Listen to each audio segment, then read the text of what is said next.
Dear students, here is Ms. Anju Malik and we are going to start our 7th week, and the topic for today is the administration and economy of the Umayyad dynasty. Before the starting of the lesson, just we have to recap of the previous lecture, that is about the Umayyad dynasty. You have got the information, you have got the introductory lecture about the Umayyad dynasty. Then you have learned about the expansion and the consolidation of the Muslim state, and you have little bit get the information about the timeline of the Umayyad Khilafat.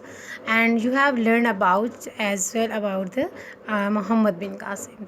Now we are going to learn about the administration and the economy of the Umayyad dynasty. The objective for the lecture for the topic is to describe the economic system of the Umayyad dynasty, and you have to underline the all important points. The success criteria for the topic is to highlight the important points of lesson during explanation of the chapter.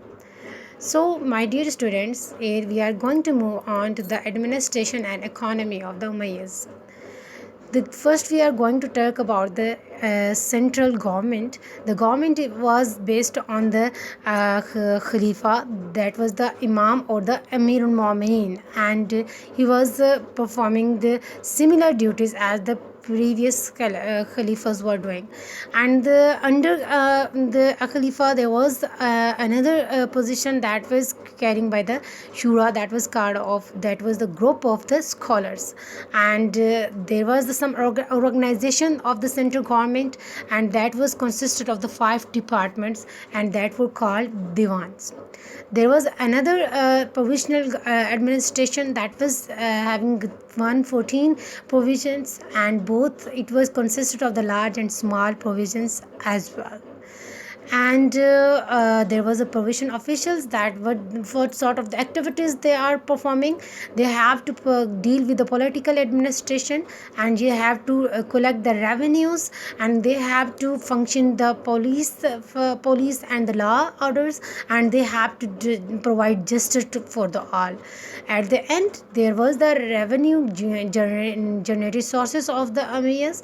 Under it, there was some sort of the 5 traditional Islamic taxes that was based on zakat, that was paid by the rich Muslims and distributed among the deserving Muslims.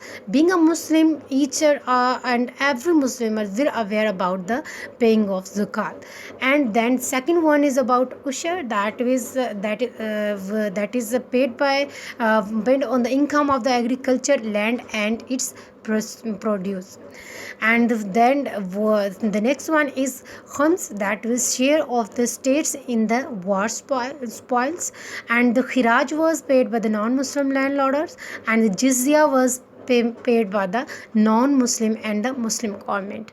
So students, after having the discussion of all the economic and the administration facts, what you have to do, you have to do the reading of the page number 32 and page number 33.